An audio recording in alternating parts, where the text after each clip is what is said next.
نحمده ونصلي على رسوله الكريم اما بعد فاعوذ بالله من الشيطان الرجيم بسم الله الرحمن الرحيم رب اشرح لي صدري ويسر لي امري واحلل عقدة من لساني يفقهوا قولي۔ تو اس وقت انسان کیا چاہے گا کہ میں واپس جانا چاہتا ہوں، اور واپس کس لیے؟ اس لیے نہیں کہ میں ذرا رشتہ داروں سے ملنا چاہتا ہوں، وہ میرے بچے چھوٹے رہ گئے ہیں پیچھے، وہ میری ماں کی خدمت کرنے والا کوئی نہیں، وہ میرا کاروبار کون دیکھے گا، وہ میری جاب کا کیا ہوگا، وہ جہاں میں باس تھا دفتر میرے بغیر چلتا نہیں تھا، اس دفتر کا کیا بنے گا، میرے بغیر تو محفلیں نہیں سجتی تھی، ان محفلوں کا کیا ہوگا، کوئی نہیں یہ سوچے گا۔ جن چیزوں کا ہم آج سوچتے ہیں نا کہ میں انڈسپینسیبل ہوں، میرے بغیر دنیا کا نظام نہیں چل سکتا، اگر میں نہ ہوئی تو پتہ نہیں کیا ہو جائے گا، یہاں قیامت آ جائے گی، کوئی قیامت نہیں آئے گی، سب کچھ اسی طرح چلتا رہے گا، یہ گھر بھی چلیں گے، یہ ادارے بھی چلیں گے، یہ محفلیں بھی سجیں گی، اور یہ بچے بھی جئیں گے، اور یہ والدین بھی رہیں گے، سب چلے گا۔ یہ دھوکا ہے ہمارا کہ ہمارے بغیر کچھ ہو نہیں سکتا، ہم بڑے اہم ہیں، نہیں، وہ اہم ہے نمبر 1 جو سب کو چلا رہا ہے، جو ہمارے بعد بھی زندہ ہے، حی لا یموت ہے۔ تو انسان کیا چاہے گا؟ میں واپس جا کے وہ چھوڑے ہوئے کام کر کے آؤں؟ نہیں، وہ کہے گا لعلی اعمل صالحا، اب میں صرف ایک مقصد کے لیے واپس جانا چاہتا ہوں، صرف ایک مقصد، اور وہ میں نیک کام کروں، بس۔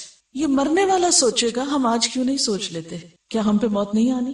اس وقت سوچنا تو فائدہ نہ دے گا، آج کیوں نہیں سوچ لیتے؟ آج سے کیوں نہیں آغاز کرتے؟ آج سے کیوں نہیں نیکیوں کا دروازہ کھولتے؟ کیوں نہیں اس پر جم جاتے؟ حضرت قتادہ کہتے ہیں کہ کافر کی یا نہ ماننے والے کی اس آرزو میں بہت بڑا سبق ہے ہمارے لیے۔ وہ دنیا میں خاندان قبیلے کے پاس جانے کی آرزو نہیں کرے گا، بلکہ نیک کام کرنے کی آرزو کرے گا۔ کاش مجھے نیکی کا موقع مل جائے۔ کبھی آپ نے سوچا کہ بستر مرگ پر، ڈیتھ بیڈ پر پڑا ہوا شخص جو مر چکا ہو، اگر اس سے پوچھا جائے اور وہ جواب دے سکے اس وقت تمہاری سب سے بڑی خواہش کیا ہے، اگر تمہیں زندگی ملے تو تم کیا کرو گے؟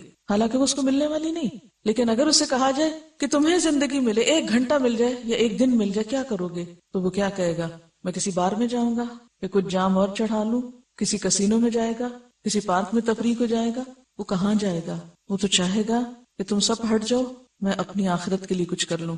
لیکن اس کے پاس اب وہ چانس نہیں رہا۔ اس بستر پہ خود کو ڈال کے دیکھیے، ایک دن مجھ پہ بھی یہی آنا ہے جب میرے ہاتھ سے سب کچھ نکل چکا ہوگا، جس دن معاملہ میرے اختیار میں نہیں رہے گا، میرا اختیار چھن چکا ہوگا۔ اس وقت میں کیا چاہوں گی اور کر نہ سکوں گی، وہ آج کر سکتی ہوں۔ آج موقع ہے، آج طاقت بھی ہے، ہمت بھی ہے، ہوش بھی ہے، صحت بھی ہے، فراغت بھی ہے، آج کر سکتی ہوں۔ آج کیوں نہیں کر لیتی؟ وہ جو کل رونا ہے وہ آج کیوں نہیں رو لیتی؟ وہ جو کل سوچنا وہ آج کیوں نہیں سوچ لیتی؟ مجھے آج سوچنا ہے، آج سے ایک نیا عزم لے کر زندگی کا نیا باب شروع کرنا ہے۔ مجھے اپنے آپ کو پہلے سے بہتر بنانا ہے، مجھے نیکیوں کے رستے پہ چلنا ہے، مجھے نیکیوں کے مواقع کو نہیں گنوانا، مجھے اپنے وقت کا بھرپور اور درست استعمال کرنا ہے۔ یہ زندگی مجھے صرف ایک بار ملی ہے، میں کسی بھی قیمت پر اسے نہیں گنوا سکتی، کسی کی خاطر اسے نہیں ضائع کر سکتی۔ اور ہاں، اس وقت ایسے لوگ بھی ہوں گے کہ جنہیں اگر یہ پوچھا جائے کہ دنیا میں واپس جانا چاہتے ہو، وہ کہیں گے کیوں جائیں، اس لیے جائیں، نہیں جانا چاہتے۔ اور یہ کون لوگ ہوں گے؟ جو نیک اعمال ساتھ لے کے گئے ہوں گے، جن کے پاس زیادہ راہ ہوگا۔ آپ صلی اللہ علیہ وسلم نے فرمایا، موت کے وقت مومن جب رحمت کے فرشتے اور رحمت کے سامان دیکھنے لگتا ہے، یعنی اب ایک مومن کے لیے، نیک کام کرنے والے کے لیے جب موت کا دروازہ کھلتا ہے، دوسری دنیا کا دروازہ کھلتا ہے موت کے ذریعے، تو اسے کیا نظر آتا ہے؟ اپنے اعمال کی خوبصورت تصویر نظر آتی ہے، رحمت کے سامان نظر آتے ہیں، کیونکہ وہ یہی سمیٹتا رہا اس دنیا میں، لمحے لمحے یہی کوشش کرتا رہا کہ کچھ کما لوں، کچھ لے لوں۔ تو وہ جو دروازہ کھلتا ہے تو وہ ہر چیز ایک خوبصورت انداز میں اس کو نظر آتی ہے، سجا ہوا۔ تو فرشتے اس سے پوچھتے ہیں، کیا خیال ہے، کیا پھر تمہیں دنیا میں واپس بھیجا جائے؟ تو وہ کہتا ہے، میں ان غموں اور تکلیفوں کے عالم میں جا کے کیا کروں گا، مجھے کوئی شوق نہیں واپس جانے کا، مجھے اللہ کے پاس لے جاؤ، میں اپنے رب کو دیکھنا چاہتا ہوں، میں اس کے دیدار کے شوق میں جیتا تھا، میں اس کے لیے تڑپتا تھا، میں تو اس کی یاد میں جیتا تھا، مجھے دنیا سے محبت نہیں تھی، مجھے واپس نہیں جانا، خواہ اس کے بچے چھوٹے ہوں اور خواہ اس کے کاروبار پیچھے رہتے ہوں اور خواہ اس کے دفتر خالی ہو گئے ہوں، وہ نہیں جانا چاہے گا۔ وہ کہے گا مجھے نہیں جانا اس گھٹن والی دنیا میں جہاں لمحہ لمحہ امتحان تھا، میری روح تو آج آزاد ہو گئی، میں تو غموں سے نجات پا گیا، مجھے واپس نہیں جانا، مجھے اللہ کے پاس لے جاؤ۔ لیکن اس کے برعکس جب کسی ایسے شخص سے پوچھا جاتا ہے جس کے پاس کوئی نیک عمل نہ ہو، جس نے آخرت کی تیاری ہی نہ کی ہو، تو وہ کہتا ہے رب ارجعونی، واپس لے جاؤ، اب میں ذرا کچھ کر کے آؤں. اور یہی وہ بات ہے جس کے بارے میں ایک اور حدیث میں آتا ہے نا، حضرت عائشہ رضی اللہ تعالیٰ عنہا سے روایت ہے، آپ نے فرمایا کہ جو اللہ تعالیٰ سے ملاقات کا شوق رکھتا ہے اللہ تعالیٰ بھی اس سے ملنا چاہتا ہے، اور جس کو اللہ تعالیٰ سے ملنے کا کوئی شوق نہیں تو اللہ تعالیٰ بھی اس سے نہیں ملنا چاہتا. تو حضرت عائشہ کہے کہ یا رسول اللہ صلی اللہ علیہ وسلم، موت تو کسی کو بھی اچھی نہیں لگتی ہے، ہم میں سے مرنا تو کوئی بھی نہیں چاہتا. فرمایا عائشہ نہیں، یہ بات نہیں، بات یہ ہے کہ جب مومن پر موت کا وقت آتا ہے اور رحمت کے فرشتے آ کے اس کو سلام کرتے ہیں اور اس کے لیے آگے رحمتوں کے دروازے کھلتے ہیں، اس کو اپنا انجام نظر آ جاتا ہے تو وہ خوش ہو جاتا ہے اور وہ کہتا ہے چھوڑنا چاہتا ہوں اس دنیا کو اور میں اپنے رب سے ملنا چاہتا ہوں. اس کے دل میں مرنے کے بعد بھی یہ نہیں ہے جو مجھے جنت میں جانا ہے، اسے کیا شوق ہوتا ہے؟ میں اپنے رب سے ملنا چاہتا ہوں. اس کے دل میں ایک تڑپ ہوتی ہے، محبت ہوتی ہے، میں اپنے رب سے ملنا چاہتا ہوں. اللہ تعالیٰ بھی ایسے شخص کی ملاقات کو محبوب رکھتا ہے. اللہ تعالیٰ بھی خوش ہوتا ہے کہ ہاں میں بھی اس سے ملنا چاہتا ہوں. اور اس کے برعکس ایک کافر کو، ایک منافق اور فاسق کو جب دوسری دنیا کا دروازہ کھلتا ہے تو اس وقت اسے نظر آ جاتا ہے کہ آگے کیا بھیانک انجام ہے.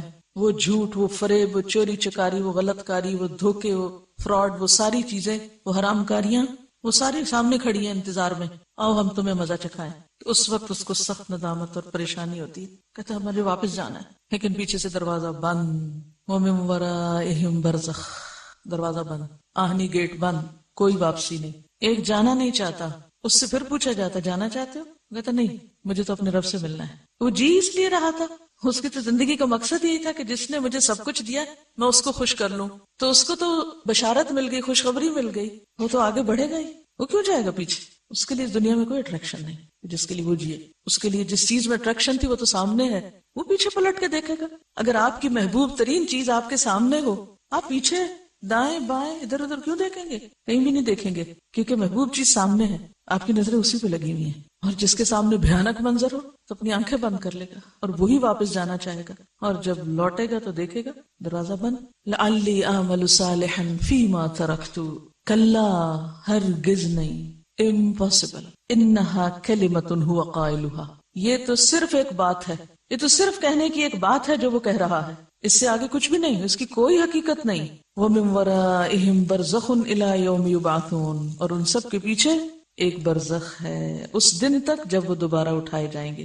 حدیث میں آتا ہے، صحیح بخاری کی روایت ہے کہ فرشتے اس سے سوال کرتے ہیں، یعنی مومن سے، نیک شخص سے، کہ رسول اللہ صلی اللہ علیہ وسلم کے بارے میں تم کیا کہتے ہو، یعنی دیگر سوالوں کے علاوہ. مومن جواب دیتا ہے کہ میں گواہی دیتا ہوں کہ وہ اللہ کے بندے اور اس کے رسول ہیں. وہ دونوں کہتے ہیں، دو فرشتے امتحان لینے آتے ہیں، جواب دینے والا ایک ہے، سوال کرنے والے دو ہیں. اور نام بھی آپ دیکھیے ذرا، منکر اور نکیر. منکر کا کیا معنی؟ جس کا انکار کیا جائے، اور نکیر بھی جس کا انکار کیا جائے، فعیل کے وزن پر اور مبالغہ. وہ دونوں کہتے ہیں ہم جانتے تھے کہ تم یہی کہو گے، یہی جواب دو گے. پھر اس کی قبر ہر طرف سے 70 ہاتھ کشادہ کر دی جاتی ہے اور قیامت تک کے لیے اس کی قبر کو راحتوں اور روشنی سے بھر دیا جاتا ہے. تب مردہ کہتا ہے مجھے میرے گھر والوں کے پاس جانے دو تاکہ میں ان کو اپنی سرگزشت سناؤں. میں جا کے انہیں کہانی سنانا چاہتا ہوں، بالکل اسی طرح جس طرح سورۃ یاسین میں شہید کیا جانے والا شخص کیا کہتا ہے، یا لیت قومی یعلمون بما غفر لی ربی وجعلنی من المکرمین. کاش میری قوم کو پتہ چل جائے. شہید بھی کیا چاہتا ہے کہ ہم اتنے خوش ہیں کہ ہمارے گھر والوں کو ہمارے بارے میں بتا دیا جائے. یعنی وہ اس لیے نہیں آنا چاہتے کہ دنیا میں رہیں، ہاں یہ ضرور چاہتے ہیں کہ ذرا جا کے بتا دیں یا کوئی بتا دے پیچھے والوں کو کہ ہم بہت اچھے حال میں ہیں. وہ دونوں کہیں گے جس طرح ایک دلہن سوتی ہے جسے اس کا خاوند ہی جگا سکتا ہے، اس طرح تم قیامت تک آرام کرو.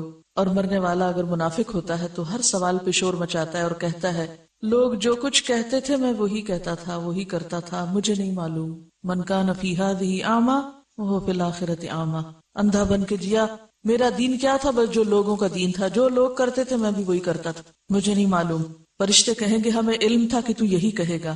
پھر زمین سے کہا جائے گا کہ مل جا، زمین باہم مل جائے گی. پھر اس کے سبب اس کی دائیں پسلیاں بائیں پسلیوں میں پیوست ہو جائیں گی اور تا قیامت اسے یوں ہی عذاب ہوتا رہے گا. تو بہرحال جب ایک خراب شخص یہ کہے گا مجھے واپس جانا ہے تو کہا جائے گا یہ صرف بات ہے جو کہہ رہا ہے، یہ جھوٹ ہے جو بول رہا ہے، کوئی اس نے جا کے اچھے کام نہیں کرنے. کیوں؟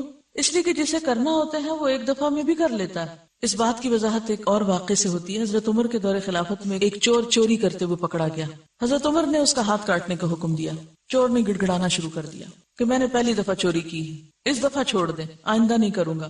حضرت عمر نے اس کی یہ بات سنی تو ایک درہ لگایا اور فرمایا ایک تو چوری کرتے اور اوپر سے جھوٹ بولتے ہو، حضرت عمر نے اسے سزا کا حکم دیا. لوگوں نے پوچھا آپ کو کیسے پتا چلا کہ اس نے جھوٹ بولا؟ حضرت عمر فرماتے ہیں اگر اس نے پہلی مرتبہ چوری کی ہوتی تو یہ پکڑا نہ جاتا، کیونکہ پہلی دفعہ غلطی کرنے والے کو اللہ رسوا نہیں کرتا اور نہ اس کا راز فاش کرتا ہے کہ شاید میرا بندہ پلٹ آئے، شاید توبہ کر لے. تو قیامت کے دن بھی جس کو پکڑا جائے گا وہ عادی مجرم ہوگا، اور اس کی زندگی میں بہت سے مواقع ایسے آئے ہوں گے کہ جن میں وہ توبہ کر سکتا تھا، جن میں وہ باز آ سکتا تھا، جن میں وہ رک سکتا تھا. کیونکہ ٹھیک ہے انسان کمزور ہے، غلطیوں پہ غلطیاں ہوتی جاتی ہیں، جانتے بوجھتے ہوئے بھی بعض اوقات انسان پھسل جاتا ہے، پھٹک جاتا ہے، غلط کام کرتا ہے یا چھپ کے غلط کام کرتا ہے، لیکن اللہ تعالیٰ اس غلط کام پر بھی پردہ ڈال دیتا ہے کہ شاید یہ توبہ کر لے، شاید رک جائے، اس کو مہلت دی جائے. لیکن جو شخص مرتے دم تک نہیں توبہ کرتا، وہ مر کے جو توبہ کر رہا ہے وہ بھی جھوٹی توبہ ہے، اس لیے اللہ تعالیٰ اس کو واپس نہیں بھیجیں گے. انہا کلمۃ ھو قائلھا ومن ورائہم برزخ الی یوم یبعثون. اور اب ان کے بیچ میں تو ایک دیوار حائل ہو گئی، ایک پردہ آ گیا، ایک آڑ آ گئی. برزخ دنیا اور آخرت کے درمیان حائل ہونے والے پردے کا نام ہے، جس سے ادھر کے لوگ ادھر نہیں جا سکتے، ادھر کے ادھر نہیں آ سکتے. کوئی روحیں پلٹ پلٹ کے گھروں میں کھانے کھانے اور دیکھنے اور خوش ہونے یا رونے نہیں آتی. مکمل رکاوٹ، پردہ. اب کیا ہے؟ اب تو آگے کی منزلیں ہیں، اور اگلی منزل اب کیا ہے؟ فَإِذَا نُفِخَ فِي الصُّورِ، جب سور میں پھونک مار دی جائے گی. فَلَا أَنْسَابَ بَيْنَهُمْ يَوْمَئِذٍ وَلَا يَتَسَاءَلُونَ، تو ان کے درمیان کوئی حسب نسب باقی نہیں رہیں گے، کیونکہ سور کا پھونکا جانا بڑی آفتوں میں سے ایک آفت ہے. ہم شاید جانتے ہی نہیں کہ قرآن کیا بتاتا ہے اس دن کے بارے میں کہ ثقلت فی السماوات والارض والساعة ادھا وامر، کہ قیامت کا دن کوئی آسان دن نہیں. زمین و آسمان پہ اس سے بھاری دن کوئی نہیں گزرا جب سے وہ بنے. ابھی آپ دیکھیں نا جو سونامی کا ڈیزاسٹر آیا تو جن علاقوں میں آیا ہے بس وہ وہیں تک ہی رہا نا. جو زلزلہ وہاں پر آیا اور زمین پھٹی وہ ایک ہی جگہ تھی نا، وہیں پر. آپ کو تو نہیں پتا چلا کہ وہاں زلزلہ آیا. اور وہ زلزلہ کیسے تھا؟ ریکٹر سکیل پر 9 کے عدد کو چھو گیا تھا. زلزلے کی طاقت ایسی تھی جیسے ایک جگہ پہ بیک وقت 950 ایٹم بم پھینکے گئے ہوں. ایک ایٹم بم سے کتنی تباہی آتی. اور وہ جو ایک جگہ پھٹی اور زمین اندر سے اس کی پلیٹیں ہل گئیں، اوپر نیچے ہو گئی، وہ اتنا شدید زلزلہ تھا اور اتنے شدید دھماکہ تھا کہ جیسے ایک نہیں، 2 نہیں، 100 نہیں، 200 نہیں، 950 عام بم نہیں، ایٹم بم مارے گئے ہوں. اور پھر بھی آپ کو تو نہیں پتا چلا کہ زمین پہ کوئی زلزلہ آیا. وہ تو ہم نے ٹیلی ویژن اخباروں میں دیکھا تو پھر پتا چلا. اس جگہ کو سائنٹسٹ رنگ آف فائر کہتے ہیں. دنیا میں سب سے زیادہ زلزلے اسی ایریا میں آتے ہیں، لیکن اس کے باوجود زمین کے دوسرے حصے پہ نہیں پتا چلتا وہ کیا دھماکے تھے، وہ کیا آفت تھی. یہاں آپ نے صرف خبروں سے دیکھی پڑھی، خود نہیں محسوس کی. تو آپ کو معلوم ہے کہ قیامت کا زلزلہ کیا زلزلہ ہوگا، کتنی زمین ہلے گی اور کتنے سمندر پھٹیں گے اور کتنے پانی سمندروں کے سک ہو جائیں گے، کچھ بھی نہیں بچے گا. یہ وہ شور ہوگا جو پوری زمین پر بیک وقت ہوگا. ٹھیک ہے کچھ لوگ اس دن امن میں ہوں گے، لیکن کیا ہم واقعی ایسے اعمال کر رہے ہیں کہ ہم بھی انہی لوگوں میں ہوں گے، امن والوں میں؟ میں یہ نہیں کہتی کہ اس دن کوئی بھی امن میں نہیں ہوگا، لیکن انبیاء کا حال کیا ہوگا، شہداء کا، صلحاء کا. یعنی وہ ایک ایسا منظر اور ایسا سین ہوگا کہ نیک سے نیک شخص بھی نفسی نفسی کہہ رہا ہوگا. اگرچہ وہاں عرش الہی کا سایہ بھی ہوگا، اگرچہ وہاں حوض کوثر بھی ہوگا، لیکن وہ کس کے لیے؟ وہ سب کے لیے نہیں ہے. تو حوض کوثر پہ کچھ لوگ جا رہے ہوں گے تو کیا کہا جائے گا؟ آپ صلی اللہ علیہ وسلم کے پاس آ رہے ہوں گے، آپ کی امت ہی کو صرف وہاں آنے کی اجازت ہوگی نا. تو امت میں سے بھی ان لوگوں کو پرے پھینک دیا جائے گا کہ جنہوں نے آپ کے بعد دین کو بدل ڈالا، خواہ وہ کلمہ گو ہوں، لا الہ الا اللہ پڑھتے ہوں.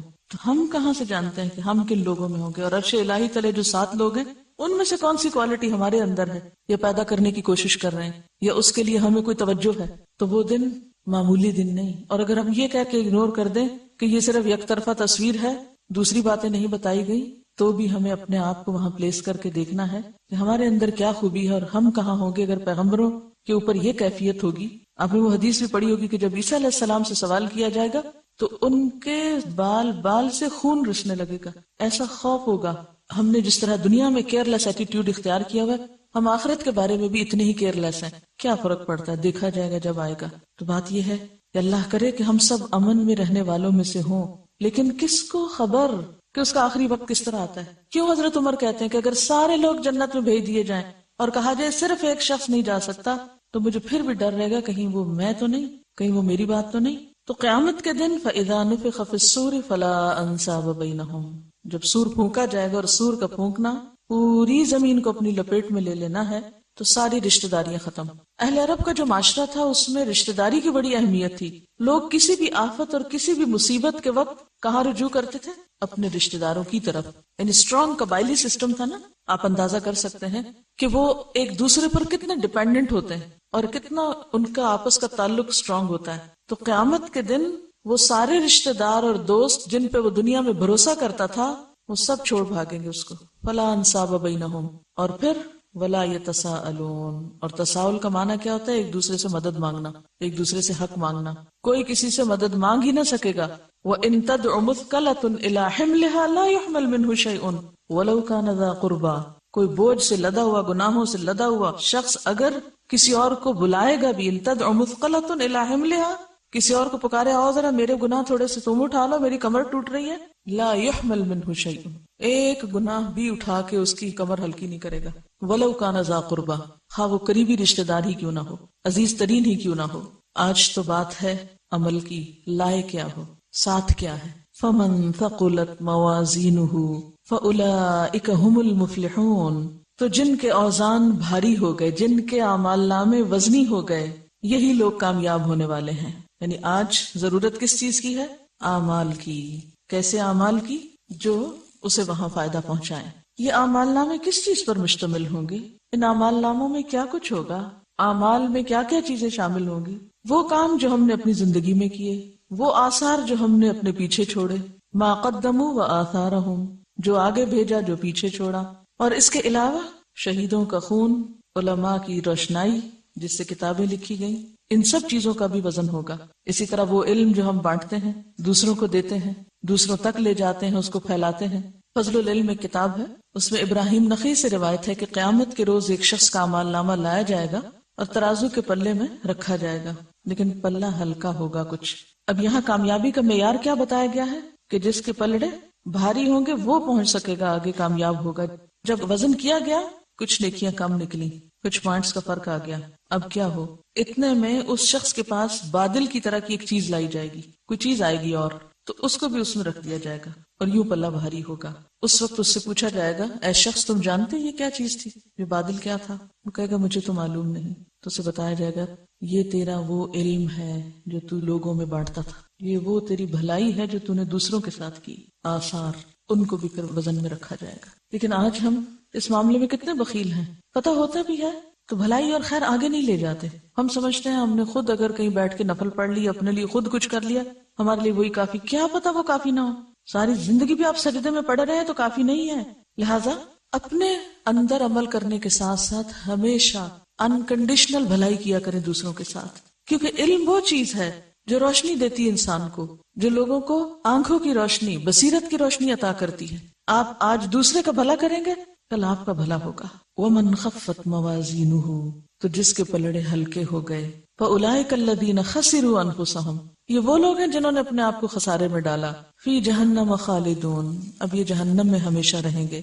حضرت ابن عباس کہتے ہیں قیامت کے روز ان لوگوں کے اعمال کا حساب اس طرح ہوگا کہ جس شخص کی نیکیاں اس کے گناہوں سے بڑھ جائیں، خواہ ایک ہی نیکی، ایک نیکی صرف، وہ جنت میں جائے گا. اور جس شخص کی سیئات اور گناہ نیکیوں سے بڑھ جائیں، خواہ ایک ہی گناہ کیوں نہ ہو، تو وہ دوزخ میں جائے گا. آپ صلی اللہ علیہ وسلم اپنی دعا میں یہ نہیں کہتے کہ والمیزان حق، میزان حق ہے. کیا مطلب ہے میزان حق ہے؟ وہ ڈنڈی مارنے والا ترازو ہے؟ نہیں. من یعمل مثقال ذرۃ خیرا یرا ومن یعمل مثقال ذرۃ شرا یرا. ہم آج کیوں نہیں اچھائی برائی میں فرق کرتے؟ کیا وجہ ہے اس کے پیچھے؟ یا کوئی خاص اہمیت نہیں دیتے. ہم سوچتے ہیں اچھا کر لو تو بھی ٹھیک ہے، برا کر لو تو بھی ٹھیک ہے. ایسے ہی ہے نا، ہم زندگی اسی طرح تو گزار رہے ہیں. وقت استعمال کر لو تو بھی اچھا ہے، نہ کرو تو بھی ٹھیک ہے. دنیا میں کچھ کر جاؤ تو بھی اچھا ہے، نہیں کر سکتے تو بھی کیا ہوا. ہمارا تو یہ ایٹیٹیوڈ ہے، اسی لیے تو غفلت میں سوئے ہوئے ہیں. ہمیں یقین نہیں کہ سب تول ہوگا، یہ سب باتیں سچ اور حق ہیں. وَمَنْ خَفَّتْ مَوَازِينُهُ فَأُولَئِكَ الَّذِينَ خَسِرُوا أَنفُسَهُمْ فِي جَهَنَّمَ خَالِدُونَ. کیا ہے وہ جہنم؟ تلفح وجوہہم النار، تلفح وجوہہم النار، آگ ان کے چہروں کو چاٹ ڈالے گی. وہم فیہا کالحون، اور وہ اس میں بدشکل ہو کے پڑے ہوں گے، منہ بگاڑے ہوئے ہوں گے، بگڑے منہ والے ہوں گے، بگڑی ہوئی شکلوں والے. آگ ان کے چہرے بگاڑ دے گی. کالے کا معنی کیا ہے؟ ہونٹوں کا سکڑ جانا، دانتوں کا نکل آنا، چہرے کا بگڑ جانا، تیوری چڑھانا یعنی سکڑ کے وہ جیسے تیوریاں چڑھ جاتی ہیں نا منہ پہ، یعنی کھال سکڑ جائے گی، بگڑ جائے گی۔ ایک بچی نے لکھ کے بھیجا تھا کہ اس سال ہم الہدا کی ایک ٹیم سول ہسپتال گئے، یعنی الہدا کا ایک سوشل ورک کا پروگرام ہے جس میں بچیاں مختلف ہسپتالوں میں، جیلوں میں اور مختلف جگہوں پر جا کر لوگوں کی مدد کرتی ہیں اور اس کے ساتھ کچھ دین کی تعلیم کا بھی بندوبست۔ تو کہتے ہیں کہ اس سال ہماری ٹیم جو ہے وہ سول ہاسپٹل گئی۔ وہاں پہنچ کر ہم نے ڈیسائیڈ کیا کہ جلے ہوئے مریضوں کے وارڈ میں جائیں۔ جب ہماری انچارج نے یہ ڈیسیژن لیا تو ہم سب گھبرا گئے کہ ہائے جلے ہوئے لوگوں کو کیسے دیکھیں گے۔ ہم اپنے ساتھ مریضوں کے لیے کچھ کھانے پینے کی چیزیں، کچھ کیسٹس اور دعاؤں کے کارڈز لے کر گئے تاکہ ہم مریضوں کو کچھ دلاسا دیں، یعنی کچھ دعائیں بتائیں اور کچھ سننے کے لیے دیں اور کچھ کھانے پینے کے لیے۔ خیر ہم وہاں جب اندر داخل ہوئے تو جو ہماری آنکھوں نے دیکھا وہ ناقابل بیان ہے۔ ہم نے وہ مریض بھی دیکھے جو سر سے پاؤں تک جلے ہوئے تھے۔ ایک خاتون جن کو میں نے دیکھا ان کا بالکل وہی حال تھا جو ہم نے پڑھا کہ تلفح وجوہہم النار وہم فیہا کالحون۔ میں نے ان کو بہت قریب سے جا کے دیکھا، ان کو جا کر ملی، مجھے دیکھتے ہی اپنے اوپر انہوں نے کپڑا ڈال لیا، یعنی شکل نہیں دکھانا چاہ رہی تھی، مگر میں نے ان کی اجازت سے ان کے چہرے سے کپڑا ہٹایا تو چہرے کی کوئی کھال نظر نہیں آ رہی تھی، آنکھیں باہر نکلی ہوئی تھی، تکلیف سے برا حال تھا۔ اس وقت میرے منہ سے بے اختیار نکلا اللہم اجرنی من النار۔ اس سے پہلے یہ دعا میں نے کبھی اتنی شدت سے نہیں مانگی تھی، یعنی اتنی ڈوب کے یہ دعا کبھی نہیں مانگی تھی، اللہم اجرنی من النار۔ کہتے وہ منظر نہایت تکلیف دہ تھا۔ پھر انہوں نے ان کی بیٹی کو دعاؤں کا کارڈ دیا تو مریضہ نے کہا کہ جس رب نے جلایا ہے وہ ٹھیک بھی کر دے گا۔ یہ یقین اور بھروسہ دیکھ کر میری آنکھوں میں آنسو آ گئے اور میں سوچ رہی تھی کہ یہاں تو یہ لوگ ٹھیک ہو جائیں گے، مگر جو لوگ جہنم میں جلے وہ کیسے شفا پائیں گے؟ ان کے لیے کون دعا کرے گا؟ ان کو کون بچائے گا؟ ہم آج کیوں نہیں تڑپتے لوگوں کو آگ سے بچانے کے لیے تاکہ ہماری اپنی بھی نجات ہو جائے، ہم خود بھی بچ جائیں۔ تو یہ مریضہ جن کا انہوں نے ذکر کیا یہ کہتی ہیں کہ یہ فٹس کی مریضہ تھی، یعنی ان کو فٹس پڑتے تھے اور ایک دن چولہا جلا رہی تھی کہ دورہ پڑ گیا اور پوری کی پوری آگ ان کے جسم کو لگ گئی اور وہ ہوش میں نہیں تھی، اس لیے پوری کی پوری جل گئی تھی۔ اس کی کیس ہسٹری یہ تھی، کیونکہ جب تک انسان جاگتا ہے یا ہوش میں ہوتا ہے تو وہ آگ سے بچتا ہے، تو جب انسان بے ہوش ہوتا ہے پھر وہ آگ کی پرواہ نہیں کرتا کہ وہ کہاں آ رہی ہے اس تک۔ ہم بھی اگر ہوش میں نہیں آتے، ہم بھی اگر نہیں جاگتے کہ آگے کیا ہے ہمارے اور کیا کیا چیزیں اس آگ کو بھڑکا رہی ہیں، یہ بھی سوچنے کی بات۔ تو ہمارے اپنے ہی بدعمالیاں، جتنے بھی غلط کام ہیں، حقوق العباد میں زیادتیاں، اللہ کے عہد میں کمی، یہی چیزیں تو ہیں جو جہنم کو بھڑکا رہی ہیں۔ تلفح وجوہہم النار وہم فیہا کالحون۔ اس کے ساتھ ہی ہمارے آج کے پروگرام کا وقت ختم ہوتا ہے، انشاءاللہ اگلے پروگرام کے ساتھ حاضر ہوں گے۔ وآخر دعوانا ان الحمدللہ رب العالمین۔